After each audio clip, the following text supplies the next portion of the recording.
नमस्कार। आज के इस वीडियो में हम लोग बात करने वाले हैं वायु प्रदूषण पे। वायु प्रदूषण क्या होता है ये जानेंगे। ये किन किन कारणों से होता है, इनके स्रोत क्या है, वायु प्रदूषक कौन कौन से होते हैं, इनका मानव स्वास्थ्य जीवन पे क्या प्रभाव पड़ता है एवं इन पर नियंत्रण या इनका रोकथाम कैसे किया जा सकता है। तो आइए चलिए शुरू करते हैं। सबसे पहले देखते हैं कि वायु प्रदूषण क्या होता है। वायु प्रदूषण आजकल की दुनिया की देन है। आजकल क्या है कि इतने ज्यादा महानगरों का औद्योगिकीकरण हो चुका है, इतनी ज्यादा इंडस्ट्रीज आ चुकी हैं, महानगरों में जनसंख्या बढ़ रही है, तो लोग वाहनों का प्रयोग कर रहे हैं।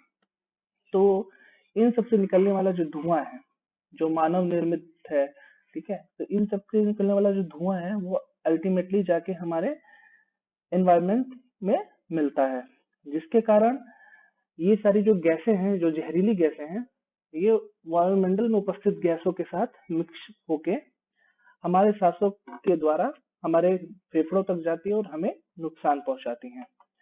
तो यह प्रदूषण प्राकृतिक गैस, पेट्रोलियम पदार्थों, जैसे कि पेट्रोलियम पदार्थ में पेट्रोल, डीजल, केरोसिन, ये सब पेट्रोलियम पदार्थ होते हैं। कोयला, लकड़ी, इन सब के भी जलाने से जो धुआं होता है वो वायु प्रदूषण को बढ़ाता है, वायु को प्रदूषित करता है। जैसे कि आपने ठंडी के दिनों में देखा होगा कि कई चौराहों पे या कई ऐसी जगह पे लोग टायर जलाते हैं। टायर जलाने से क्या होता है, बहुत काला धुआं उठता है।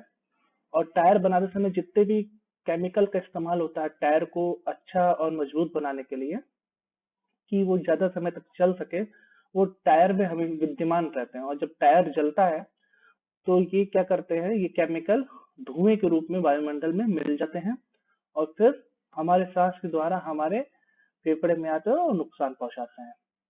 इस प्रदूषण से वायुमंडल भी प्रदूषित हो जाता है। ठीक है। प्रदूषकों को भौतिक अवस्था के अनुसार दो तरह में बांटा गया है, यानी कि जो वायु प्रदूषक हैं, प्रदूषक क्या होते हैं, ऐसे चीज जो किसी भी चीज को दूषित कर देते हैं, ऐसे चीज जो किसी भी चीज को दूषित कर देते हैं वो प्रदूषक कहलाते हैं। ठीक है। तो जो वायु को दूषित करते हैं उन्हें वायु प्रदूषक कहते हैं, जो जल को दूषित करते हैं उन्हें जल प्रदूषक कहते हैं, और जो मृदा यानी कि मिट्टी को प्रदूषित करते हैं उन्हें मृदा प्रदूषक कहते हैं। तो हम लोग देखते हैं कि वायु प्रदूषक कितने प्रकार के हैं। तो वायु प्रदूषक मुख्यतः दो प्रकार के होते हैं। एक होता है गैसीय प्रदूषक और दूसरा होता है कणिकीय प्रदूषक। गैसीय प्रदूषक में ऐसे प्रदूषक आते हैं जो गैस गैस रूप में विद्यमान है। जैसे वायु में मिश्रित वे प्रदूषक जो सामान्य ताप तथा दाब पर गैसीय अवस्था में मिलते हैं, गैसीय प्रदूषक कहलाते हैं। यह प्रदूषक कार्बनिक तथा अकार्बनिक गैसों के रूप में भी हो सकते हैं, जैसे कि CO2, SO3, CO, chlorine, hydrocarbon आदि।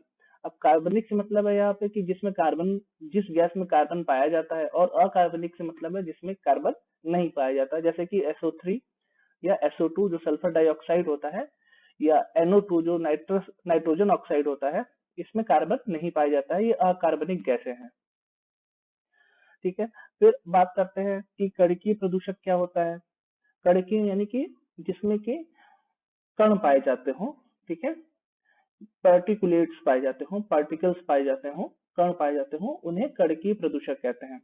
ये क्या करते हैं कि ये वायु में मिलकर वायु की सघनता और जो हमारी विजिबिलिटी है उसको कम कर देते हैं, और हमारे सांस के रास्ते फेफड़ों में जाकर तरह तरह की बीमारियां उत्पन्न करते हैं। सांस लेने में तकलीफ होती है, जी मिचलाता है, चक्कर आता है। तो इसके बारे में भी देखते हैं। वायु में मिश्रित वह प्रदूषक जो द्रव या ठोस रूप में मिलते हैं, इनके कणों का जो माप होता है, स्रोत या भौतिक स्थिति के अनुसार इन्हें निम्न वर्गों में विभाजित किया जाता है। आइए उसे भी एक एक करके देख लेते हैं। इसमें पहला है धूल, यानी कि डस्ट। ये क्या होता है, धूल कहाँ से उठती है। आप देखेंगे कि जो कल कारखाने हैं, खेत हैं, घर हैं, या प्राकृतिक रूप से जो ठोस कण वायु में मिश्रित हो जाते हैं तो धूल बनती है। इन कणों की प्रकृति इनके स्रोत पर निर्भर करती है। जैसे कि जब देखेंगे कि बहुत तेज आंधी आती है तो उस समय क्या होता है, जो धूल जो मिट्टी होता है वो बहुत तेजी से उड़ता है, और कुछ ही समय में पूरा जो आसमान होता है वो धूल धूल हो जाता है। आप बाहर आंख नहीं खोल पाते, आंखों में धूल पड़ जाता है, आप सांस नहीं ले पाते, अब तुरंत आप ऐसा आश्रय खोजते हैं जहाँ तेज हवा से बच सके। ठीक है। ईंधन के जलने पर भी कार्बन कणों का वायु में मिलना देखा गया है, जैसे कि अब टायर जलता है तो देखिए कितना काला धुआं होता है। फिर या फिर कोयला लोग जलाते हैं। ठीक है। आप कई बार देखे होंगे कि कई बार होता है कि विरोध प्रदर्शन लोग करते हैं, विरोध प्रदर्शन के दौरान वो बस जला देते हैं, बाइक जला देते हैं, रास्ते में जो भी चीज मिलती है उस पर आग लगा देते हैं। तो उन सबों में क्या होता है, कार्बन की मात्रा ज्यादा होती है उन सब चीजों में, और वो बहुत काला धुआं उठता है, जिससे कि वायु प्रदूषण बहुत भारी मात्रा में होता है। अब कीटनाशक रसायन है उनको भी छिड़कने से क्या होता है, वायु प्रदूषण होता है, तथा दवा के कणों का वायु में मिलना। ठीक है। अब दूसरा पार्ट आता है धुआं, स्मोक। हम लोग अक्सर देखेंगे कि शाम के समय हम लोग धुआं करते हैं कि मच्छर भाग जाए। ठीक है। तो वही धुआं उसी चीज को कहते हैं। इसमें क्या होता है कि कार्बन, राख आदि के कणों से क्या होता है, धुआं बनता है। अब धुआं की मात्रा ईंधन की प्रकृति पर निर्भर करती है। जैसे कि अगर आप पेड़ की सूखी पत्तियां जला रहे हैं, टहनियां जला रहे हैं, तो वो धुआं अलग है। लेकिन क्या होता है कि कभी कभी हम लोग घर का जो कूड़ा करकट होता है, जिसमें प्लास्टिक होता है, तरह तरह के क्या डिब्बे होते हैं, जो प्लास्टिक वाले डिब्बे जो हम लोग यूज कर चुके हैं, खत्म हो चुके हैं, उसमें अंदर कुछ बचा नहीं है, तो उसको भी हम लोग क्या करते हैं, कूड़े में डाल देते हैं। या फिर साथ में क्या करते हैं, थर्माकोल भी जो आजकल अधिकतर जो टीवी होते हैं, रेफ्रिजरेटर होते हैं, उसमें बाहर की तरफ थर्माकोल लगा के आता है, तो वो थर्माकोल भी हम लोग उसमें डाल देते हैं और उसको जलाते हैं। तो थर्माकोल जिस केमिकल से बना हुआ है, जब वो जलता है तो वो केमिकल क्या होता है, धुएं के रूप में, गैस के रूप में हवा में मिल जाता है।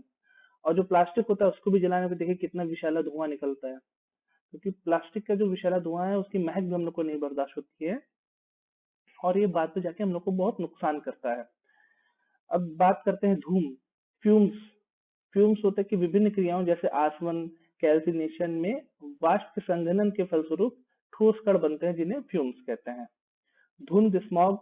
स्मॉग आप लोगों ने बहुत देखा होगा, जैसे दिल्ली बहुत आज पहले मतलब 2019 में, 18 में बहुत चर्चा में रही थी कि दिल्ली में स्मॉग हो जा रहा है। स्मॉग में क्या होता है, स्मॉग में ये होता है कि जो विजिबिलिटी होती है बहुत कम हो जाता है, धुएं तथा कोहरे के संयोग से जो स्मॉग बनता है। यानी कि ठंडी के समय क्या होता है कि कोहरा, जब वायु क्या होती है, वायु की ड्रॉपलेट्स, वायु में ड्रॉपलेट्स बन जाते हैं पानी के, जो कोहरे के रूप में गिरते हैं, और उसमें क्या होता है कि ये जो धुआं होता है वो कोहरे के साथ मिल जाता है, जिसके कारण वायु में जो एटमॉस्फेयर की सघनता होती है वो बहुत बढ़ जाती है। अब इससे क्या होता है कि कोहरा तो बनना प्राकृतिक घटना है, इसमें तो कोई दिक्कत है नहीं। ये कोहरा जो बन रहा है वो तो हमारी नेचर की देन है। इसमें जल के महीन कण जो होते हैं वायु में मिले रहते हैं, निलंबित रहते हैं। लेकिन इसी कण के साथ साथ क्या होता है, जो हमारा जो धुआं है वो कोहरे के साथ मिल जाता है, और इसमें जो धुएं में जितने भी कण होते हैं वो क्या करते हैं, वाटर ड्रॉपलेट्स के, कोहरे के जो वाटर ड्रॉपलेट्स होते हैं उसके साथ मिलकर स्मॉग बनाते हैं। और ये स्मॉग जब हम सांस लेते हैं तो हमारे रेस्पिरेटरी ट्रैक में जाके बीमारी उत्पन्न करता है, हमको और बीमार करता है, हमें दमा की शिकायत हो जाती है, हमें सांस लेने में दिक्कत होती है, हमारी आंखों में जलन होने लगती है, उल्टियां होने लगती हैं, स्किन पे रैशेस पड़ जाते हैं। स्किन में भी क्या होता है, एलर्जी जिसको होती है उससे इसको दिक्कत हो जाती है। अगला है इसमें एरोसॉल। एरोसॉल क्या होता है, जब वायु में कणिकीय प्रदूषक निलंबित होते हैं तब एरोसॉल बनता है। इन कणों की प्रकृति इनके स्रोत पर निर्भर करती है। जैसे कि रेशेदार तंतुमय पदार्थ अपने स्रोत के आसपास एकत्रित रहते हैं, जबकि महीन कण में अधिक समय तक विलंबित रहते हैं। ये कण क्या होते हैं कि वायु में उपस्थित विषैली गैसों को अवशोषित कर लेते हैं। ठीक है। वायु में जितनी भी उपस्थित गैसें हैं उसको क्या करेंगे, ये लोग विषैली गैसों को अवशोषित कर लेते हैं। परंतु वर्षा के समय जब ये कण भारी होते हैं तो पृथ्वी पर आ जाते हैं। अब पृथ्वी पर जब कोई वर्षा के साथ कोई जो विषैला पदार्थ गिर रहा है, जो रेशेदार जो अवशोषित कर लिया है, तो वो गिरेगा कहाँ गिरेगा, जमीन पे गिरेगा, मिट्टी पे गिरेगा। और जब मिट्टी पे गिरेगा तो क्या करेगा, मिट्टी पोल्यूशन यानी मृदा प्रदूषण करेगा, सॉइल पोल्यूशन करेगा। और अगर हमारी इमारतों पे गिरेगा तो वो केमिकल क्या हो रहा है, केमिकल वाला जो ड्रॉपलेट था वो हमारी इमारतों पे भी गिर रहा है, जो फिर क्या करता है, हमारी बिल्डिंग्स को क्षय यानी नुकसान पहुंचाता है। लोहे की जो चीजें हैं उसमें जंग लगने शुरू हो जाता है, वो कमजोर हो जाते हैं। ठीक है। तो नीचे एक वायु प्रदूषक का चार्ट बना है, इसमें बताया गया है कि वायु प्रदूषक दो तरह से होते हैं। ठीक है। पहले मैं फिर बता दे रहा हूँ कि वायु प्रदूषक क्या होते हैं। वायु प्रदूषक किन्हें कहते हैं? प्रदूषक वो चीज होते हैं जो किसी चीज को प्रदूषित करने के लिए जो भी मीडियम होता है उसे प्रदूषक कहते हैं। ठीक है। अब वायु प्रदूषक यानी कि जो वायु को प्रदूषित करने वाले जो तत्व हैं उन्हें वायु प्रदूषक कहते हैं। ये दो तरह के, जैसे मैंने ऊपर बताया, एक तरह गैसीय होते हैं जो गैस फॉर्म में होते हैं, और एक कणकीय होते हैं जो पार्टिकल्स फॉर्म में होते हैं। गैसीय में दो तरह के होते हैं, कार्बनिक और अकार्बनिक। कार्बनिक में क्या होता है, जैसे हाइड्रोकार्बन, कीटोन और एल्डिहाइड, ये जो गैस वाले होते हैं ये कार्बनिक में आते हैं जिसमें कार्बन पाया जाता है। और अकार्बनिक में SO2, NO2, H2S, chlorine gas, ये सारे क्या है, अकार्बनिक में आते हैं। आपके घरों में भी देखे होंगे कि आपके घरों में रेफ्रिजरेटर होगा, एसी होगा। जिस घर में रेफ्रिजरेटर तो आजकल नॉर्मल है, हर किसी के घर में होता है। और एसी भी लगभग लगभग अधिकतर लोग के घर में होता है, या फिर आपने दफ्तरों में देखा होगा। तो इनसे भी एक गैस निकलती है जिसका नाम है CFC, यानी क्लोरोफ्लोरोकार्बन। ये भी क्या है, ये भी एक तरह का वायु प्रदूषक है जो हमारे वायुमंडल में स्थित ओजोन लेयर को डिप्लीट करने का काम करता है, यानी उसको क्षय करने का काम करता है। जिसके कारण जो सूर्य से आने वाली जो पराबैंगनी किरणें हैं, जो ओजोन लेयर है वो हमें क्या करती है, सूर्य से आने वाली जो पराबैंगनी किरणें हैं और बाकी जो हानिकारक किरणें हैं उनसे बचाती है। वो एक तरह से सुरक्षा लेयर का काम करती है पृथ्वी के चारों तरफ से। तो ये CFC क्या करती है कि ओजोन के साथ मिलकर उसको डिप्लीट, उसको खत्म कर रही है। और जिसके कारण जो सूर्य से आने वाली पराबैंगनी किरणें हैं वो सीधे पृथ्वी तक पहुंच जाएंगी और हमको स्किन कैंसर और बाकी तरह की बीमारियां होनी शुरू हो जाएंगी। अब बात करते हैं कड़कीय में। कड़कीय द्रव रूप में होता है, जैसे कोहरा। दवा की छिड़काव से, दवा का छिड़काव जैसे आपने देखा होगा कि गर्मी का सीजन है और आपके मोहल्ले में भी मच्छर मारने के लिए नगर निगम द्वारा या सरकार के द्वारा फॉगिंग कराई जाती है। मच्छरों वाली जो दवाई होती है, आप देखे होंगे साइकिल पे या फिर टेम्पो पे पीछे फॉगिंग मशीन लगी रहती है और उसमें केमिकल डालते हैं, उससे धुआं निकलता है खूब तेजी से। वो बहुत गाढ़ा धुआं होता है। आप ये महसूस किए होंगे कि जब वो महक उसकी आपको पड़ती है तो आप वहां से हट जाते हैं, आप महक बर्दाश्त नहीं कर पाते हैं। तो उस फॉगिंग मशीन से भी निकलने वाला जो धुआं है वो भी क्या है, एक तरह का प्रदूषण फैलाता है। लेकिन उससे क्या होता है कि वो थोड़ी देर बाद सेटल हो जाता है और मच्छर भाग जाते हैं या मर जाते हैं। ठीक है। आजकल देखेंगे सैनिटाइजेशन भी हो रहा है। लोग क्या कर रहे हैं, बहुत जगह पे ट्रकों के द्वारा और बाकी जो छोटे छोटे जो फोर व्हीलर है उस पे लगा के लोग गली गली में सरकार द्वारा सैनिटाइजेशन भी किया जा रहा है। तो ये सैनिटाइजेशन है, जब बहुत तेज हवा रहेगी उसके साथ ये मिल जाएगा, ठीक है, तो फिर ये नुकसान पहुंचाएगा। इसीलिए जब सैनिटाइजेशन होता है तो लोग घरों के अंदर रहते हैं और दीवार पे, गेट पे, इन पे सैनिटाइजेशन कर दिया जाता है। फिर इसमें दूसरा आता है ठोस रूप में। ठोस में जितनी भी धूल, यानी जब आंधी चलती है, देखे आप तो सब लोग हैं, कितने बार आंधी को देखे होंगे अपने जीवन काल में। आंधी क्या होती है, जब बहुत तेज चलती है तो रास्ते में पड़ी हुई धूल या मैदान में उठी हुई धूल सबको एक साथ उड़ाने लगती है और हवा में मिला लेती है और बहुत दूर तक उड़ती चली जाती है। और उस समय क्या होता है, हम अपनी आंख, नाक ये सब ढक लेते हैं ताकि धूल अंदर ना जाए, हमें कोई एलर्जी ना हो। धुंध स्मॉग तो मैंने बता ही दिया, जैसे दिल्ली में हुआ था। अब देखते हैं कि कड़की प्रदूषकों के कारण वायु प्रदूषण की प्रकृति एवं मात्रा निम्न कारकों पर निर्भर करती है। पहला है वायु में कड़कीय प्रदूषक की सांद्रता। सांद्रता मतलब कि जो वायु है, जो हमारा एयर है, उसमें कितने ज्यादा पार्टिकल्स जो है कड़की है, यानी पार्टिकल्स, पॉल्यूटेंट्स कितने ज्यादा है, उनकी मात्रा कितनी ज्यादा है। ठीक है। और उनके कणों का आकार क्या है। अगर मात्रा बहुत ज्यादा और कणों का आकार भी बहुत ज्यादा है तो वायु में प्रदूषण, ये कड़की प्रदूषकों की वजह से वायु बहुत ज्यादा प्रदूषित हो जाएगी और सांस लेना दुर्भर हो जाएगा। ठीक है। तीसरी बात आती है कि उसमें जो पार्टिकल्स मिले हुए हैं, कड़की प्रदूषकों के जो पार्टिकल्स उस वायु में मिले हुए हैं, उनका केमिकल नेचर कैसा है। क्या वो बहुत ज्यादा हार्श हैं, बहुत ज्यादा हमारे हेल्थ के प्रति क्या है, बहुत ज्यादा दिक्कत पैदा कर सकते हैं। ठीक है, हमें उससे बहुत ज्यादा एलर्जी हो सकती है। और चौथा आता है कि ये जो कण हैं, जो पार्टिकल्स हैं, इनको वापस, अगर जैसे वायु धीरे हो जाए, बहुत तेज आंधी बह रही थी या बहुत तेज हवा चल रही थी, ठीक है, अगर ये उसमें मिल गए तो उसके बाद ये वापस कितने देर में जमीन में बैठते हैं, वापस कितने देर में सेटल डाउन हो जाते हैं। ठीक है। तो जैसे मैंने बताया था अभी शुरू में कि जो मच्छर मारने वाला जो दवा छिड़काया जाता है, जो गैस छोड़ा जाता है, फॉगिंग की जाती है, तो वो देखेंगे कि वो जब गैस वाली मशीन आपके इलाके में गैसिंग करके चली जाती है, फॉगिंग करके चली जाती है, तो आप 10 से 15 मिनट बाद देखेंगे आपको पूरा अपना जो सामने का वातावरण है वो आपको साफ नजर आएगा, कहीं धुआं नजर नहीं आएगा, उसकी हल्की हल्की महक रह जाएगी। ठीक है।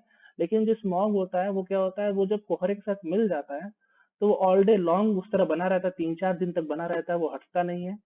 जिसके कारण क्या होता है, आपको जैसे कि अगर 10-15 मिनट के लिए कहीं धुआं है तो आप अपने घर में रह सकते हैं, कहीं शेल्टर ले सकते हैं, फिर 10-15 मिनट बाद धुआं सेटल डाउन हो जाएगा, उसके बाद हम चले जाएंगे। लेकिन स्मॉग क्या होता है, वो 3 से 4 दिन तक लगातार बना रहता है, कभी कभी हफ्तों तक बना रहता है। तो आप हफ्तों तक घर के अंदर रहोगे, अपने ऑफिस नहीं जाओगे, तो कहीं ना कहीं तो आपको बाहर निकलना पड़ेगा इसेंशियल सर्विस के लिए। तो वो दिक्कत कर सकता है। अब इसने दिया है कि यदि प्रदूषकों के कणों का आकार 0.1 माइक्रोमीटर व्यास से कम होता है तो ये आमतौर पर वायु में ही निलंबित रहते हैं। यानी कि 0.1 माइक्रोमीटर व्यास से कम आकार का जो पार्टिकल है वो आमतौर पर वायु में ही निलंबित रहता है। इस पार्टिकल को आप बच्चों को इस तरह भी बता सकते हैं कि जब सुबह के समय हम लोग अपने घर में झाड़ाते हैं, ठीक है, सफाई करते रहते हैं, या शाम के समय अगर झाड़ू लगाते हैं और किसी बंद कमरे में जिसमें अंधेरा हो, उसमें कहीं से रोशनी आ रही, सूर्य सूर्य की रोशनी आ रही हो, ठीक है, एक लाइट सोर्स आ रहा है एकदम पतला एक झरोखे में से, ठीक है, और पूरे कमरे में अंधेरा हो, तो जब हम लोग झाड़ू लगाते हैं तो देखते हैं उस लाइट की रोशनी में जो बीम आ रही लाइट की, उसमें धूल के कण उड़ते हुए नजर आते हैं। ठीक है। तो ये तो हमेशा वायु में निलंबित रहते हैं, ऐसी कोई दिक्कत नहीं है। और ये जो धूल के कण होते हैं जो हमेशा वायु में निलंबित रहते हैं नॉर्मल रूप से, ये हमारे नाक के अंदर जो हेयर्स होते हैं, जो बाल होते हैं, उसमें ये जब हम लोग सांस लेते हैं तो उसमें वो फंस जाते हैं। ठीक है। और ऑटोमेटिक क्या होता है, नाक हमारा क्या करता है, प्यूरिफाई करके एयर अंदर डालता है। ठीक है। परंतु कभी कभी जब ये कोगुलेट होकर नीचे बैठ जाते हैं, ठीक है, ये क्या होते हैं बाद में कोगुलेट होकर नीचे भी बैठ जाते हैं, लेकिन जिन कणों का व्यास 10 माइक्रोमीटर से अधिक होता है वो क्या करते हैं, शीघ्र ही नीचे बैठ जाते हैं, लेकिन फिर जब हवा चलती है तो फिर उनके हवा के साथ मिल जाते हैं। अब वायु प्रदूषकों के मुख्य स्रोत देख लेते हैं कि major source of air pollutants कौन कौन से हैं। अब वायु प्रदूषकों के बहुत से स्रोत है, आप बहुत अच्छी तरीके से जानते हैं। जैसा कि पहला है दहन प्रचालन यानी कंबशन ऑपरेशन। दहन प्रचालन कहाँ होता है, जितने भी हम लोग स्कूटर, गाड़ी, फोर व्हीलर, टू व्हीलर, ठीक है, या रेलवे इंजन, इन जितने भी हैं जो चलते हैं, इनके इंजन में क्या होता है, दहन होता है, कंबशन होता है, तभी पिस्टन काम करता है और तभी धुआं निकलता है। ठीक है। ये होता है दहन प्रचालन, इसका मतलब। दूसरा होता है औद्योगिक उत्सर्जन यानी कि इंडस्ट्रियल इमिशंस।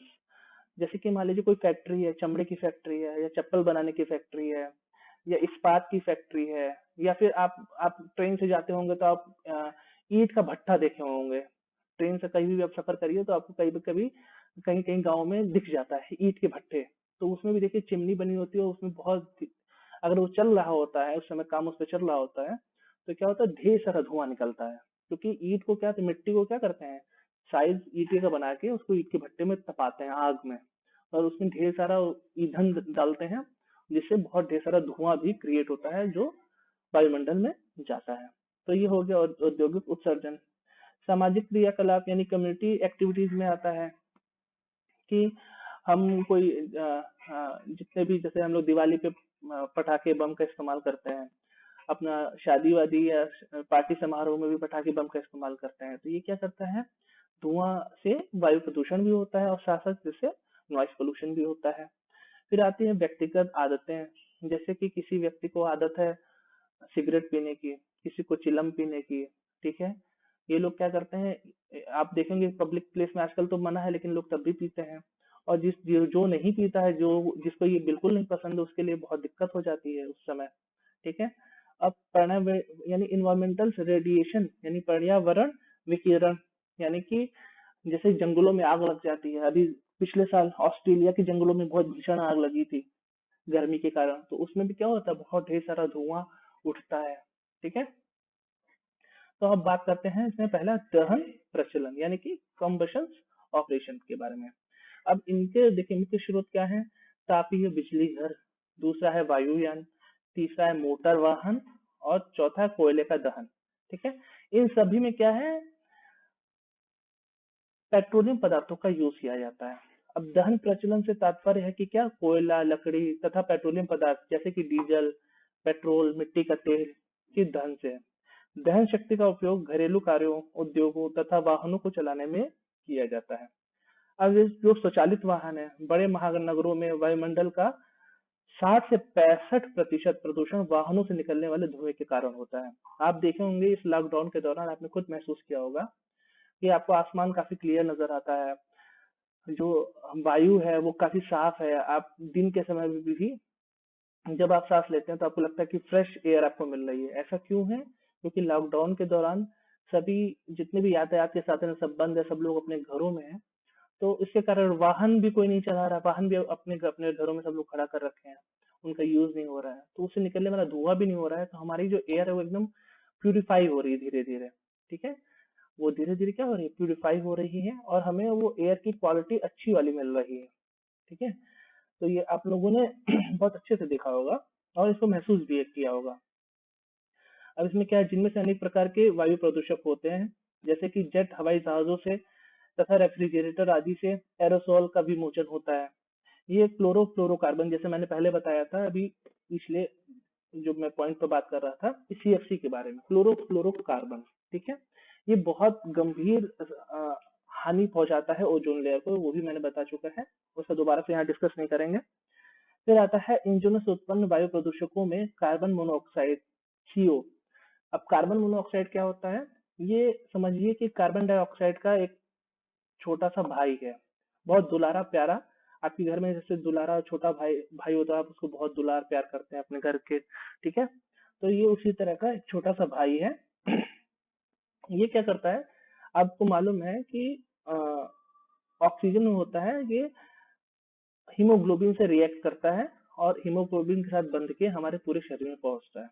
लेकिन कार्बन मोनोऑक्साइड जो होता है ये रंगहीन गंधहीन होता है, इसका कोई रंग नहीं होता, इसका कोई गंध नहीं होता है। और ये क्या क्या होता है कि ऑक्सीजन जितनी जितना अट्रैक्शन, ऑक्सीजन और हीमोग्लोबिन का जितना अट्रैक्शन है उससे 16 गुना ज्यादा कार्बन मोनोऑक्साइड और हीमोग्लोबिन का अट्रैक्शन है। यानी अगर एक जगह पे ऑक्सीजन रखा है, एक जगह पे कार्बन मोनोऑक्साइड रखा है और हीमोग्लोबिन को बोला जाए कि आप किससे जुड़ना है, तो वो ऑक्सीजन को भूल जाएगा, वो तुरंत दौड़ के जाएगा, कार्बन डाइऑक्साइड से लिपट जाएगा, उसके साथ घुल मिल जाएगा। ये स्टोरी है। तो इसीलिए बोला जाता है कि बंद कमरे के अंदर कोयला वाला जो अंगीठी होता है वो जला के नहीं सोना चाहिए। क्योंकि बंद कमरे के अंदर क्या होता है, जब हम कोयले वाली अंगीठी जला के सोते हैं तो वायु की कम अनुपस्थिति में जब कोई जलती है, लकड़ी जलती है, तो कार्बन मोनोऑक्साइड गैस निकालती है। और वो धीरे धीरे हम जब नाक से अपने अंदर लेते रहते हैं, क्योंकि कमरा बंद है, उसमें पूरी वो गैस भर जाती है। एक तो वो रंगहीन होती है, दूसरा गंधहीन होती है, तो हमें पता ही नहीं चलता, हम कार्बन मोनोऑक्साइड गैस ऑक्सीजन की जगह लेने लगते हैं। और ऑक्सीजन क्या होती है, वहां से हर रिप्लेस हो जाती है। और कार्बन मोनोऑक्साइड लेते लेते हम धीरे से क्या होती है, उसे मीठी नींद कहते हैं, आदमी मर जाता है, उसे पता भी नहीं चलता है। तो वही चीज यहाँ पे बताई गई है। में आगे आता है नाइट्रोजन ऑक्साइड तथा हाइड्रोजन। नाइट्रोजन ऑक्साइड ये वायु के साथ ऊपर उठ के बादलों में संघनित होता है और ड्रॉपलेट्स के साथ मिल जाता है और बारिश के रूप में अम्लीय वर्षा के लिए जिम्मेदार होता है। ठीक है, अब बात करते हैं कार्बन मोनोऑक्साइड, जो मैंने बता दिया है कि यह मुख्य वायुमंडल प्रदूषक है। अब देखिए इसमें पहले ही पॉइंट लिखा है कि वायुमंडल में इसकी अधिक मात्रा होने पर सांस लेने में कठिनाई होती है, जैसा कि मैंने पहले बता दिया। रक्त में हीमोग्लोबिन की ऑक्सीजन वहन क्षमता को ये कैसे कम करती है, ये भी बता दिया मैंने। इसके अधिक सांद्रता होने पर सिर दर्द और चक्कर आने लगते हैं और कभी-कभी श्वासविरोध के कारण जीव की मृत्यु भी हो जाती है।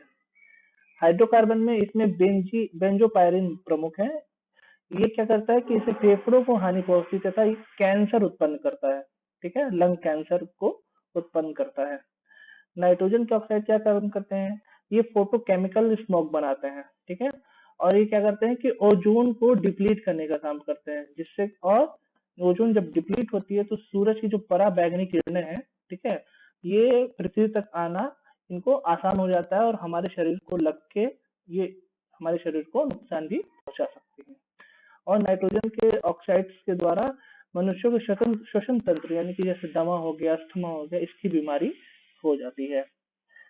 धुआं क्या होता है, धुआं जो औद्योगिक कारखानों या घरेलू ईंधनों के जलाने से उत्पन्न होता है। जैसे कि आप कई लोग लिट्टी चोखा बनाते हैं बाहर लकड़ी जला के, या गोबर के जो उपले होते हैं, कंडे होते हैं, उसको जलाते हैं, तो उससे जो धुआं उत्पन्न होता है।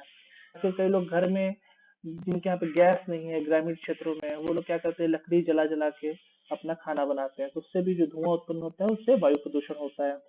दूसरा, जो औद्योगिक कारखाने हैं उसमें जितना भी कंबशन होता है, जितनी भी चीजों को जलाया जाता है, या किसी भी चीज को जलाने के लिए जो एनर्जी चाहिए, टेम्परेचर चाहिए, उससे जो धुआं निकलता है, वो धुआं क्या करता है, चिमनी के द्वारा वो वायुमंडल में छोड़ दिया जाता है, और उसके बाद वो क्या करता है कि वायुमंडल में पहुंच के हवा के साथ मिल जाता है। फिर बादलों में वो फिर वही चीज होता है, जैसे कि नाइट्रोजन के ऑक्साइड और सल्फर के ऑक्साइड जो होते हैं बादलों में जाके मिल जाते हैं और पानी के साथ संघनित होकर बरसते हैं, और एसिड रेन यानी कि अम्लीय वर्षा करते हैं। उसी तरह औद्योगिक कारखानों के भी जो जहरीले धुआं निकलता है, ये क्या होता है, बादलों में जाके संघनित होकर जल के साथ पृथ्वी पर वापस गिरता है।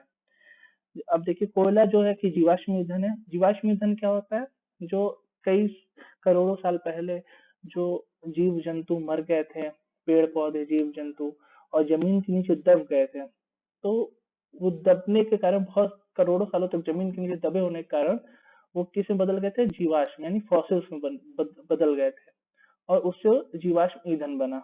ठीक है। अब जीवाश्म ईंधन में आपसे पेट्रोलियम में क्या है, एक तरह का जीवाश्म ईंधन ही है।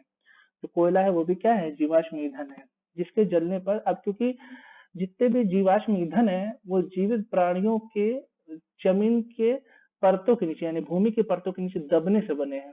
तो जितने भी प्राणी हैं, जीव जंतु हैं, उनमें मुख्य उनका जो शरीर है वो कार्बन है उसमें।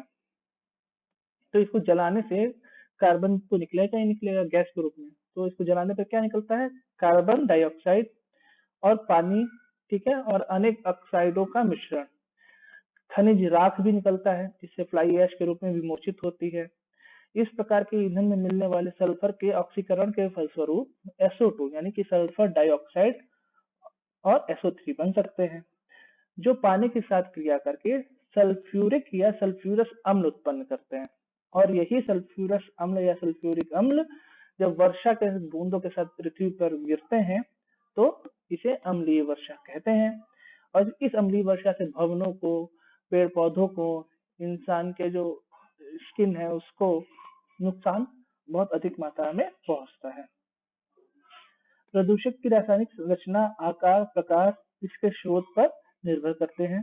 जैसे कि एबेस्टेस के उद्योग में आर्सेनिक की वाष्प निकलती है, ठीक है, जबकि मथुरा के तेल शोधक कारखाने से होने वाले प्रदूषण के कारण ताजमहल के सौंदर्य को गंभीर खतरा है। कैसे खतरा है, क्योंकि जो मथुरा से तेल शोधक कारखाने से जो प्रदूषण, वायु प्रदूषण हो रहा है चिमनियों के द्वारा, वो वायुमंडल में जाता है, फिर काफी दूर तक वो बहता जाता है हवा में, और उसके बाद जब संघनित होकर बारिश होती है, तो आगरा के ऊपर बारिश होती है, और आगरा में ताजमहल है, और ताजमहल जो है वो संगमरमर का बना है, और उसपे जो ये बारिश होती है, अम्लीय वर्षा होती है, तो उसके पत्थरों में क्षरण हो रहा है, पीलापन आ रहा है। अब धुएं में विभिन्न अवयव जैसे कि SO2, SO3, 3,4 बेंजोपायरीन तथा नाइट्रोजन के ऑक्साइड स्मॉग की रचना करते हैं, जो दिल्ली में होता है। अधिकतर ऐसे भीड़ भाड़ वाले शहरों में होता है जहाँ पे बहुत ज्यादा ट्रैफिक है, ठीक है, और ये बहुत हानिकारक होता है, क्योंकि ये एक तरह से कोहरा और धुआं है, समझ लीजिए कोहरा और धुआं आपस में मिल गए हो, और एकदम गाढ़ा जो वायु है वो गाढ़ी हो जाती है, सघन हो जाती है, और उसमें पार्टिकल्स भी आ जाते हैं केमिकल के। जब उसको हम सांस में लेते हैं, तो सांस से संबंधित जितनी बीमारियां होती है वो होनी शुरू हो जाती हैं। आंखों में जलन, सर में सिर दर्द हो जाता है, मितली आनी शुरू हो जाती है। ये सारी चीजें होती हैं।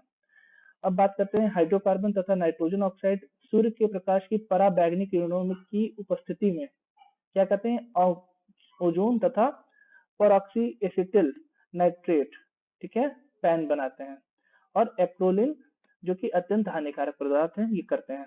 कोहरा, धूल, फोटोकेमिकल स्मॉग, सूट यानी कज्जल, मिस्ट आदि वायुमंडलीय प्रदूषक हैं, जो कि प्रकाश के प्रकीर्णन करके प्रदूषक की क्रियाओं को प्रेरित करते हैं। अब आप इसमें देख सकते हैं कि जब हवा में धूल बहुत ज्यादा भर जाता है, तो हमें वो दिखाई नहीं देती है, यानी कि हमारी जो विजिबिलिटी, हमारी देखने की जो क्षमता है वो कम हो जाता है। हमें सामने की जो जितना भी वातावरण धूल धूल हो जाता है, तो हमें कुछ दिखाई नहीं देता है। फिर आते हैं कार्बन डाइऑक्साइड। अब ये आप जान लीजिए कि वायुमंडल में सबसे ज्यादा नाइट्रोजन गैस है, ठीक है। उसके बाद ऑक्सीजन है 21%, और बाकी जो 4% है उसमें बाकी सारी गैसें हैं, जैसे ऑर्गन हो गया और कार्बन डाइऑक्साइड हो गया, ये सारे चीजें, यानी कार्बन डाइऑक्साइड की बहुत कम मात्रा है। इतनी कम मात्रा होने के बावजूद भी अगर इसमें 0.% का भी अगर बढ़ोतरी होता है तो हमारे वातावरण का तापमान बढ़ जाता है। आपने ग्रीन हाउस गैस का नाम सुना होगा, ठीक है। ग्लोबल वार्मिंग का भी नाम सुना होगा, ये बहुत ही प्रचलित मुद्दे हैं, ठीक है। ग्लोबल वार्मिंग का मतलब क्या? ग्लोबल मतलब पृथ्वी और वार्मिंग मतलब गर्म होना, पृथ्वी का गर्म होना, ठीक है। इसमें जो सहायक होती है वो ग्लोबल वार्मिंग गैसें होती हैं, जिसका भी हम लोग आगे बात करेंगे। तो यहाँ देखते हैं कि जब CO2 की अत्यधिक मात्रा वायुमंडल में एकत्रित हो जाती है तब यह प्रदूषक का रूप ले लेती है, ठीक है। एक जो जैसे कि CO2 क्यों तब प्रदूषक का रूप लेती है? इसलिए क्योंकि CO2 ऑलरेडी हमारे जो वायुमंडल है उसका हिस्सा है और बाकी सब जो गैसें हैं जैसे SO2 हो गया, NO2 हो गया, क्लोरीन हो गए, हाइड्रोकार्बन हो गए, अलग अलग तरह के जो नाइट्रोजन ऑक्साइड हो गया, ये वायुमंडल की गैसें नहीं है। ये क्या होते हैं? औद्योगिक कारखानों से, वाहनों से या घरेलू चीजों को जलाते हैं उससे निकलती हैं। लेकिन जो कार्बन डाइऑक्साइड है वो तो ऑलरेडी यानी पहले से ही हमारे वायुमंडल में व्याप्त है और हम उसको लगातार या अपने शरीर से एज ए एक्सक्रीटरी प्रोडक्ट निकालते भी रहते हैं। तो जब इस कार्बन डाइऑक्साइड की मात्रा वायुमंडल में बढ़ जाती है तो वो प्रदूषण का काम करती है, तब वो प्रदूषण के स्तर में आती है, ठीक है। तो इसमें है कि आमतौर पर सामान्य मात्रा में CO2 यानी कार्बन डाइऑक्साइड सूर्य की किरणों को पृथ्वी तक पहुंचने से रोकते हैं, परंतु इसकी अधिक सांद्रता में क्या होता है कि ये गैस का एक मोटा आवरण बना लेती है जो पृथ्वी से वापस लौटने वाली ऊष्मा को रोक देती है। इसको सिंपल ऐसा समझिए कि पहले कार्बन डाइऑक्साइड बहुत पतली लेयर थी, तो बाहर से कोई चीज अंदर आ रही थी, ठीक है, तो आने दिया। लेकिन जब अंदर आ गई और अंदर से क्या हो रहा था कि ढेर सारा कार्बन डाइऑक्साइड का इमिशन होने लगा ज्यादा, तो जो लेयर थी वो मोटी हो गई। अब अंदर से वापस उसको बाहर जाना है, वो अंदर तो आ गया, उसका काम हो गया, अब उसको बाहर जाना है, लेकिन अब वो बाहर नहीं जा पा रही, वो ट्रैप हो गई। क्यों? क्योंकि कार्बन डाइऑक्साइड की लेयर बहुत मोटी हो गई। तो बाहर से अंदर क्या आया? सूर्य का जो किरण किरण होता है वो विकिरण ऊर्जा के द्वारा पृथ्वी को ताप देता है, यानी कि उसका टेम्परेचर बढ़ाता है। लेकिन जब यही कार्बन डाइऑक्साइड का लेयर बहुत मोटा हो जाता है तो सूर्य की किरण जो पृथ्वी से टकरा के वापस वायुमंडल में जाती हैं और गर्मी वापस निकल जाती है बाहर, वायुमंडल से बाहर निकल जाती है अंतरिक्ष में, तो वो जा नहीं पाती। वो क्या होती है? वो हमारे वायुमंडल में ही ट्रैप कर लेती है। यानी कार्बन डाइऑक्साइड क्या करता है? सूर्य की जो गर्मी है उसको सोखने लगता है, और जब वो सोखने लगता है तो वायुमंडल का ताप बढ़ने लगता है। जब वायुमंडल का ताप बढ़ेगा तो ऑटोमेटिक पृथ्वी का भी ताप बढ़ेगा, हमारी अर्थ का भी ताप बढ़ेगा, ठीक है। और जब हमारी धरती यानी हमारी पृथ्वी का ताप बढ़ेगा तो ग्लेशियर पे जो बर्फ, जो भी आइस है, जो ठोस रूप में, पानी का क्या है? ठोस रूप है। तो ऐसा माना जाता है वैज्ञानिकों द्वारा कि हमारे समुद्र यानी कि तरल रूप में पृथ्वी पे जितना पानी है, ठीक है, उस पानी का 3 गुना पानी ठोस के रूप में जमा है। कहाँ पे? ग्लेशियरों में, अंटार्कटिका ध्रुवों पे जमा हुआ है। तो अगर पृथ्वी का ताप बढ़ने लगेगा तो ये जो बर्फ है, जितने भी जमे हुए आइस हैं, ये पिघलना शुरू हो जाएंगे। और जब ये पिघलेंगे तो ऑलरेडी सोचिए जितना पानी पृथ्वी पे तरल रूप में है, लिक्विड रूप में है, उसका 3 गुना पानी कहाँ पे है? जमा हुआ है। अगर उतना पानी अगर ये पिघल जाए, जो बर्फ के रूप में पिघल जाए, तो पूरी पृथ्वी डूब जाएगी। जितने भी हम लोग स्थल पर रह रहे हैं, जहाँ पे हम लोग रह रहे हैं, ये सारी चीजें क्या होगी? डूब जाएगी, ठीक है। और इसी को कहते हैं ग्रीन हाउस इफेक्ट। जो तापमान बढ़ने लगता है इसे क्या कहते हैं? ग्रीन हाउस इफेक्ट कहते हैं। अब इसमें क्या होता है कि जो जितने भी समुद्र के किनारे के जो समुद्र से सतह लगे हुए देश हैं, सबसे पहले वो डूबना शुरू करेंगे, तटीय क्षेत्र जो है वो डूब जाएंगे, ठीक है। और जो हमारा जो वर्षा और जितने भी ऋतुओं का जो चक्र है वो भी गड़बड़ हो जाएगा। गर्मी के समय बहुत ज्यादा गर्मी पड़ेगी, या बारिश के समय बहुत ज्यादा बारिश हो जाएगी, या बेमौसम बारिश होगी। ठंडी के समय बहुत ज्यादा ठंडी पड़ जाएगी, जिससे फसलों को बहुत ज्यादा नुकसान होगा, ठीक है। और वनों का भी विनाश हो जाएगा जब बहुत ज्यादा गर्मी होगी। जैसे आप ऑस्ट्रेलिया में देख लीजिए, इतनी ज्यादा गर्मी थी पिछले साल कि वहाँ इतनी आग लगी कि कई एकड़, कई हजारों एकड़ के जंगल जल के राख हो गए। अब देखते हैं औद्योगिक उत्सर्जन में क्या होता है। अब औद्योगिक उत्सर्जन यानी कि जो उद्योगों से उत्सर्जन निकलता है, जैसे कि पहला है खाद यानी फर्टिलाइजर उद्योग। खाद बनाने वाले कारखानों से नाइट्रोजन के ऑक्साइड, धूल के कण, गंधक, ठीक है, जिप्सम आदि क्या होते हैं, उत्सर्जित होते हैं, जो कि बाद में हमारे शरीर को वायुमंडल में जब हवा में पहुंच जाते हैं, वापस जब हम उसको सांस में लेते हैं अपने शरीर के अंदर, तो नुकसान पहुंचाते हैं। सीमेंट बनाने वाले कारखानों से उत्पन्न धूल में कैल्शियम होता है, सोडियम होता है, पोटेशियम होता है, एल्यूमिनियम तथा सिलिकॉन के ऑक्साइड होते हैं, जो कि पौधों की उपज को प्रभावित करते हैं। कैसे? जब ये वायुमंडल में मिलते हैं और बहुत दूर तक जाते हैं, और फिर जब सेटल डाउन होते हैं, जब ये नीचे बैठना शुरू करते हैं जमीन पे, तो पौधों की पत्तियों के ऊपर बैठ जाते हैं। ठीक है, पौधों की पत्तियों के ऊपर बैठ जाते हैं और उस पर क्लेयर बना लेते हैं, जिससे पौधे क्या करते हैं, पौधे अपना एवोपरेशन, ठीक है, बाष्पोत्सर्जन नहीं कर पाते हैं, स्टोमेटा खोलते हैं तो पानी नहीं उड़ता है, और गैस का एक्सचेंज नहीं कर पाते हैं सही तरीके से। जब गैसेस एक्सचेंज नहीं हो पाएगा, कार्बन डाइऑक्साइड दिन के समय नहीं ले पाएंगे, तो अपना खाना प्रकाश संश्लेषण के दौरान बना नहीं पाएंगे, जिससे पौधे की वृद्धि पे क्या होगी, यानी उसकी उपज पे बहुत ज्यादा नुकसान होगा। अब आते खनिज अम्ल। खनिज अम्ल बनाने वाले कारखाने से SO2 निकलता है, सल्फर डाइऑक्साइड, जो कि अम्ल की वाष्प, नाइट्रोजन के विभिन्न ऑक्साइड, क्लोरीन, फास्फोरस, ये सब निकलते हैं। जैसे कि 1 टन सल्फ्यूरिक अम्ल बनाने में 20 से 80 पाउंड सल्फर डाइऑक्साइड निकलती है, ठीक है, और 1 टन नाइट्रिक अम्ल के उत्पादन में 40 से 90 पाउंड नाइट्रोजन के ऑक्साइड निकलते हैं। अब ये सारे जो ऑक्साइड होते हैं नाइट्रोजन के, सल्फर के, ये मैंने पहले ही बताया कि ये अम्लीय वर्षा कराने का मुख्य भूमिका निभाते हैं। इस्पात उद्योग से क्या निकलता है, यहाँ से भी देखिए, सल्फर डाइऑक्साइड निकलता है, कार्बन मोनोऑक्साइड निकलता है, कार्बन डाइऑक्साइड निकलता है, इसके अलावा ठोस के भी कण निकलते हैं। तो जो जितने भी ये गैसें हैं, SO2 ये आपका अम्लीय वर्षा के लिए जिम्मेदार है। CO जो कि हीमोग्लोबिन के साथ मिल जाता है और ऑक्सीजन को दूर कर देता है, जिससे हमारी मृत्यु हो सकती है। और CO2 आपको ग्लोबल वार्मिंग के बारे में भी मैंने बताया ही था, ये उसमें जिम्मेदार है।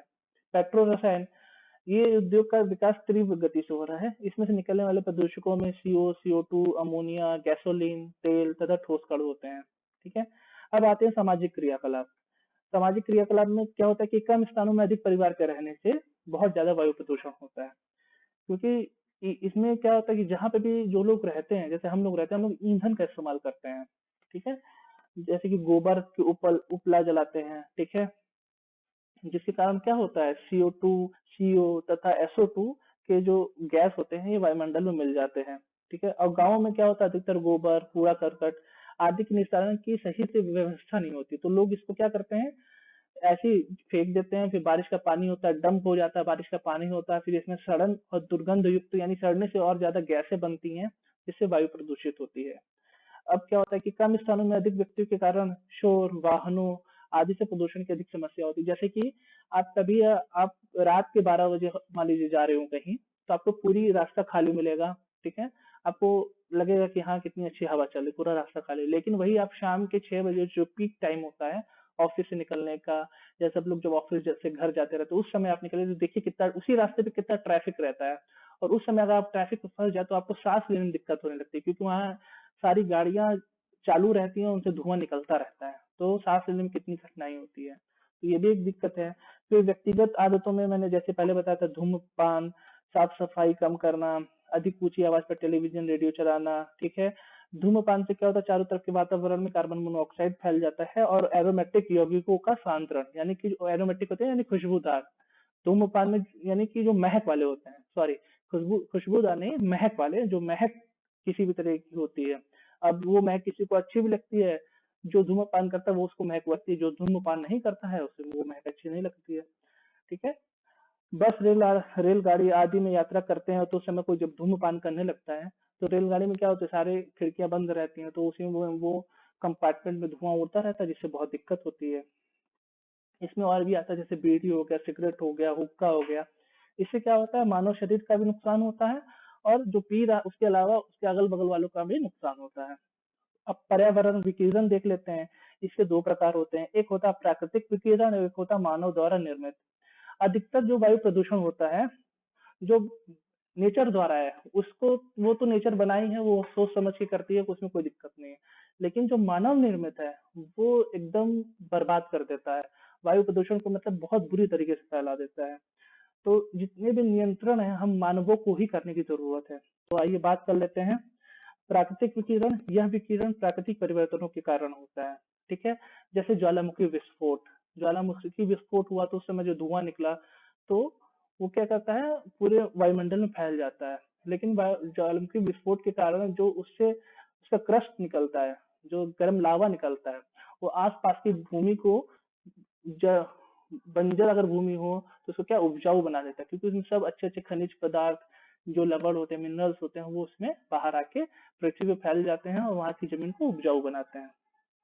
अब मानव द्वारा उत्पन्न विकिरण क्या है? जैसे कि नाभिकीय विस्फोट होता है, न्यूक्लियर जो हम टेस्ट करते हैं। आजकल आप लोग देखे होंगे कि सभी देश क्या होता है, एक दूसरे पर न्यूक्लियर टेस्ट करने से पाबंदी लगा रहे हैं कि न्यूक्लियर का टेस्ट ना किया जाए, न्यूक्लियर बमों का। ठीक है। जब ये फटते हैं तो इससे ढेर सारी ऊर्जा निकलती है, गैसें वितरित होती हैं। फिर नाभिकीय रिएक्टर, जहाँ पे भी नाभिकीय रिएक्टर चल रहा है वहां से भी क्या होती है, ऊष्मा निकलती रहती है और गैस निकलती रहती है। चिकित्सा अनुसंधान हेतु जितने भी लैब हैं वहां पे भी कई कई तरह के टेस्ट चलते रहते हैं, कई तरह की गैसें निकलती रहती हैं। जैसे कि आपने छोटे स्तर पे किया ही होगा, हाई स्कूल इंटर में आप जब केमिस्ट्री लैब में गए होंगे या बीएससी में, तो वहां पे क्या होता है, हम लोग जो करते रहते हैं उसमें अभिक्रिया करते हैं, रिएक्शन करते हैं, केमिकल्स को जांचते हैं, उसको थोड़ा उबालते हैं। ठीक है। तो उस समय भी उसमें क्या होती है, गैसें निकलती हैं। तो जब यही चीज चिकित्सा या अनुसंधान क्षेत्र में होता है तो बड़े पैमाने पर होता है, और वहां उतने ही बड़े पैमाने पर गैसों का, विषैली गैसों का उत्पादन होता है। फिर लास्ट है इसमें इलेक्ट्रॉनिक यंत्रों द्वारा होने वाला विकिरण। ठीक है। इलेक्ट्रॉनिक यंत्र जो चलाते हैं, ठीक है, उससे भी विकिरण होता है। जैसे कि आप मोबाइल फोन जो यूज करते हैं, इससे भी क्या होता है, विकिरण होता है, मोबाइल रेडिएशन। अब वायु प्रदूषण के प्रमुख कारण क्या होते हैं? जो प्रदूषक होते हैं ये ऑक्सीकरण के लिए वायु की ऑक्सीजन का ही उपयोग कर लेते हैं। ठीक है। यानी किसी भी चीज को ऑक्सीडाइज करने के लिए ऑक्सीजन का ही जरूरत है। और जो प्रदूषक होते हैं ये खुद को ऑक्सीडाइज करने के लिए वायुमंडल में उपस्थित ऑक्सीजन का प्रयोग कर लेते हैं, जिससे वायुमंडल में उस क्षेत्र में ऑक्सीजन की कमी हो जाती है। ठीक है। जो कि अन्य जीवों के लिए हानिकारक हो जाता है। वायु प्रदूषण में निकलने वाली गैसें हैं जैसे कि कार्बन मोनोऑक्साइड, कार्बन डाइऑक्साइड, ये सब क्या है, मनुष्य और जीव जंतु जो लोग की ऑक्सीजन के ऊपर डिपेंड है, उनको हमेशा ऑक्सीजन चाहिए 24 घंटे, उसको बहुत प्रभावित करते हैं। जिसके कारण उन्हें सर दर्द, उल्टी आती है। ठीक है। हीमोग्लोबिन की ऑक्सीजन ग्रहण करने की क्षमता भी कम हो जाती है। किसकी वजह से? कार्बन मोनोऑक्साइड की वजह से। ठीक है। फिर आते हैं नाइट्रोजन के विभिन्न ऑक्साइड, जैसे N2O हो गया, NO हो गया, N2O3 हो गया, N2O5 हो गया। ये सारे जितने भी हैं ये वायु प्रदूषक के रूप में विभिन्न स्रोतों से वायुमंडल में प्रवेश करते हैं। अब इनके विभिन्न स्रोत क्या है, इसके ऊपर मैंने बता दिया, वाहनों के द्वारा, औद्योगिक कारखानों के द्वारा। ठीक है। इससे क्या होता है, हमें सांस संबंधित सारी बीमारियां होती हैं। यानी वायु प्रदूषण जो मेन बीमारी पैदा करता है वो हमारे अंदर फेफड़े और सांस से संबंधित बीमारी पैदा करता है। ठीक है। और इससे क्या होता है, चर्म यानी कि स्किन कैंसर या फेफड़ों का कैंसर, लंग कैंसर होने का खतरा रहता है। ठीक है। ये जो नाइट्रोजन के ऑक्साइड होते हैं इन उपस्थिति से पेड़ पौधे की वृद्धि कम हो जाती है, पत्तियां रंगहीन होने लगती हैं। यानी कि पत्तियां रंगहीन होने का मतलब क्या, कि उसमें जो क्लोरोफिल पाया जा रहा है वो नष्ट होने लगता है। जब क्लोरोफिल नष्ट होने लगेगा तो पत्तियां प्रकाश संश्लेषण के दौरान खाना नहीं बना पाएंगी, क्योंकि उसमें क्लोरोफिल की जरूरत पड़ती है। जब खाना ही नहीं बना पाएंगी पत्तियां तो पौधे को भोजन नहीं मिलेगा। पौधे को भोजन नहीं मिलेगा तो वो सही से वृद्धि नहीं कर पाएगा, अपनी क्षमता के अनुसार उत्पादन नहीं दे पाएगा, और क्या होगा, नष्ट हो जाएगा। ठीक है। तो कच्चे तेल के शोधन में अवशिष्ट तेल में गंधक की मात्रा बढ़ जाती है। इससे क्या होता है, इससे मनुष्य को चर्म रोग तथा पेड़ पौधे, जल तथा समुद्री जीव जंतुओं को हानि पहुंचती है। अब ओजोन की मोटी परत के कारण सूर्य के मानव के लिए हानिकारक विकिरण पृथ्वी तक आ जाती है। ठीक है। यानी कि ओजोन की अगर मोटी परत है तो जो सूर्य से विकिरण आ रही है, हानिकारक विकिरण है, वो पृथ्वी तक नहीं पहुंचती है। लेकिन जैसे ही ये अन्य प्रदूषक, जो वायु प्रदूषक है, उनके कारण ओजोन की जो लेयर है अगर वो पतली होने लगती है, जैसे कि CFC, क्लोरोफ्लोरोकार्बन, ठीक है, या ग्रीन हाउस गैसेज जो है, उनकी वजह से ओजोन की लेयर पतली होने लगती है और सूर्य का विकिरण पृथ्वी तक आने लगता है, और हमको स्किन कैंसर होने लगेगा, आंखों में जलन, ठीक है, नाक में जलन होने लगेगी, ये सारी चीजें होने लगती है। अब वायु को प्रदूषित करने वाले कणकीय प्रदूषक, मैंने ऊपर बताया था कि दो प्रदूषक होते हैं, एक गैसीय होता है और एक कणकीय होता है। गैसीय में भी दो होते हैं, एक कार्बनिक गैस होते हैं और एक अकार्बनिक गैस होते हैं। अब कणकीय में देख लेते हैं, वाहनों से निकलने वाला जो हाइड्रोजन हाइड्रोजन हाइड्रोकार्बन वाष्प होता है, ये क्या करता है कि जब वाहनों से आपने देखा बहुत कभी कभी देखो किसी वाहन से जब आप देख रहे हो उसमें धुआं पता नहीं चल रहा, लेकिन कभी कभी देखेंगे जब इंजन में कुछ खराबी आ जाती है तो वाहन जो धुआं देते हैं वो सफेद रंग का गाढ़ा धुआं देते हैं या काले रंग का गाढ़ा धुआं देते हैं, जिसमें हाइड्रोकार्बन की वाष्प भी होती है। लेड तथा कैडमियम कैडमियम के यौगिक भी होते हैं। मोटर तेल, यानी कि जो पूरा कंबशन तेल का नहीं हुआ और साइलेंसर से उसके छींटे निकल रहे हैं, ठीक है, कार्बन के कारण, धूल के कारण, ठीक है। आप कभी भी अपने साइलेंसर गाड़ी आप खड़ा कर दो, साइलेंसर ठंडा हो जाए, उसके बाद आप साइलेंसर में पतले डंडे में रुई लगा के साइलेंसर के अंदर आप घुमाओ तो देखो उस पर कालिख लगी होगी जो कि कार्बन है, ठीक है। अब ये क्या, तो विश्व स्वास्थ्य संगठन यानी कि डब्ल्यूएचओ के अनुसार कणों की मात्रा 150 माइक्रोग्राम घन मीटर से अधिक नहीं होनी चाहिए, परंतु मुंबई, कोलकाता, दिल्ली, कानपुर आदि महानगरों में इनकी मात्रा 300 से 400 माइक्रोग्राम घन मीटर से भी अधिक हो जाती है, क्योंकि वहाँ पे कंजेशन ज्यादा है, वहाँ पे गाड़ियों वाहनों की संख्या ज्यादा है, लोग ज्यादा से ज्यादा अपना वाहन इस्तेमाल करते हैं, बल इसके कि वो पब्लिक ट्रांसपोर्ट यूज करें। पब्लिक ट्रांसपोर्ट का कम यूज होता है, अपने वाहनों का ज्यादा इस्तेमाल करते हैं। इससे श्वसन में बाधा तथा फेफड़ों का भी कैंसर होने की संभावना रहती है। फिर आता है पीएएन पैन, ये क्या करता है, इसकी अधिकता से मनुष्य की त्वचा, नाक तथा गले में संक्रमण होता है। इससे पौधों की वृद्धि में कमी आती है। रेडियोधर्मी विकिरण से सभी जीव पौधे, पेड़ पौधे सभी प्रभावित होते हैं। इस प्रकार के विकिरण से चर्म रोग यानी कि स्किन का जो रोग होता है वो हो जाता है। अनुवांशिक परिवर्तन, भोपाल गैस कांड आपने सुन ही रखा है, उसका उसी तरह का असर होता है, और कैंसर भी हो सकते हैं। वनस्पति में भी अनुवांशिक परिवर्तन होते हैं तथा अन्य हानिकारक प्रभाव संभव, यानी कि जो रेडियोधर्मी विकिरण वाले जो साइड है उससे क्या होता है, अनुवांशिकता यानी डीएनए पे फर्क पड़ता है, यानी पैदाइशी जो होती है वो खराब होने लगती है, शरीर में विकिरण आता है, विकृति आने लगती है। और SO2 से तो आप जानते ही हैं, ये क्या करता है, अम्लीय वर्षा करता है, ठीक है। और जब अम्लीय वर्षा होता है तो ऑलरेडी कहाँ जाके मिलेगा, मिट्टी में मिलेगा, और जिससे क्या होगा, मिट्टी का जो पीएच है उसका भी पीएच, मिट्टी का पीएच गड़बड़ हो जाता है, जिससे कि फसल की उपजाऊ क्षमता पर क्या होता है, प्रभाव पड़ता है। अब बात करते हैं कि वायु प्रदूषण की रोकथाम कैसे कर सकते हैं। औद्योगिक संयंत्र जितने भी कारखाने हैं उसमें फिल्टर का प्रयोग कर सकते हैं कि फिल्टर में से छन के जाए, जो प्रदूषक फिल्टर में रुक जाए और जो कम जहरीली वायु हवा में छोड़ी जाए या प्रदूषकों की मात्रा फिल्टर से नियंत्रित की जाए। ये ठीक उसी तरह होता है जैसे कि हम लोग अपने घर में पानी का फिल्टर यूज करते हैं, ठीक है। कारखानों की चिमनी की ऊंचाई अधिक हो, यानी कि वो बहुत ऊंचाई पे जाके छोड़े, ठीक है। जब नीचे चिमनी रहेगा तो कम ही ऊंचे पे छोड़ेंगे, यानी नीचे चिमनी है तो कम ऊंचाई पे जाके गैस बाहर निकलेगी और आसपास के ही वातावरण में फैल जाएगी। इसमें अगला पॉइंट आता है, कल कारखाने नगरों से सुरक्षित दूरी पर होने चाहिए। ऐसा क्यों होना चाहिए, क्योंकि जो भी उद्योग हैं, जो भी कारखाने हैं, वो अगर नगरीय क्षेत्र में होंगे तो उससे निकलने वाला धुआं नगर क्षेत्र में फैल जाएगा और वहां के रहने वाले लोगों के लिए नुकसान पहुंचाएगा। अगर ये नगर से दूर रहेंगे तो नगरीय क्षेत्र का जो वातावरण है वो उन प्रदूषकों का असर जो कल कारखानों से निकल रहे हैं उस पर नहीं पड़ेगा। अगला पॉइंट है इसमें, नगर के आसपास सुरक्षित संख्या में पेड़ पौधे लगाने चाहिए। जैसा कि आपको पता है कि जितने भी पेड़ पौधे होते हैं ये प्रकाश संश्लेषण के दौरान कार्बन डाइऑक्साइड लेते हैं और ऑक्सीजन निकालते हैं, तो एक तरह से ये क्या करते हैं, हवा को प्यूरिफाई करते हैं, वायु को प्यूरिफाई करते हैं, ठीक है, शुद्ध करते हैं। अब इस चीज को ऐसे भी अनुभव कई बार किए होंगे कि आप जब पार्क में गए होंगे जहाँ पे ढेर सारे पेड़ पौधे होते हैं तो वहां की वायु आपको बहुत अच्छी लगती है, वहां आपको बहुत देर तक बैठना अच्छा लगता है, वहां की वायु एकदम शुद्ध होती है। लेकिन जैसे ही आप अपने रोड पे आते हैं या अपनी सड़क पे आते हैं तो वहां पे आपको कभी कभी ये होता है कि आप रुमाल रख के चलते हैं, इतनी अशुद्ध वायु होती है। तो जितने भी पेड़ पौधे हैं ये क्या करते हैं, वायु का शुद्धिकरण करते रहते हैं। कुछ ऐसे भी पेड़ पौधे हैं जो चौबीसों घंटे एयर प्यूरिफाई करते हैं, जैसे पीपल का पेड़ हो गया, नीम का पेड़ होगा, ये क्या करते हैं, चौबीसों घंटे एयर को प्यूरिफाई करते हैं। कुछ इंडोर प्लांट्स भी हैं जो एयर प्यूरिफाई करते हैं।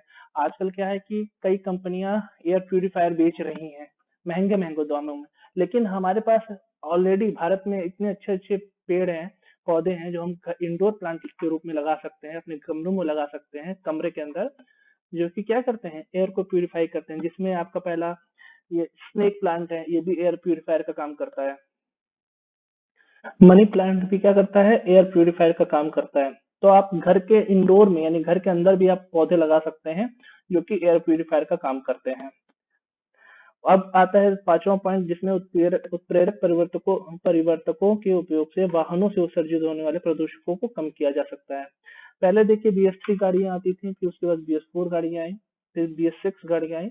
अब जो BS6 बाइक्स आ रही हैं या कार आ रहे हैं, उसमें साइलेंसर के ठीक पहले कैटलिस्ट लगा रहता है, जो कि धुएं में निकलने वाले जो प्रदूषक हैं, जब इंजन में कंबशन हो रहा है पेट्रोलियम पदार्थों का, पेट्रोल या डीजल का, उससे निकलने वाले जो प्रदूषक है वो कैटलिस्ट उनको फिल्टर करके अपने अंदर जमा कर लेता है, और उसकी एक निश्चित जो संख्या निर्धारित है उतनी ही वो उससे बाहर देता है, जिससे वाहनों से निकलने वाला धुआं भी क्या होता है, बहुत कम हानिकारक रह जाता है।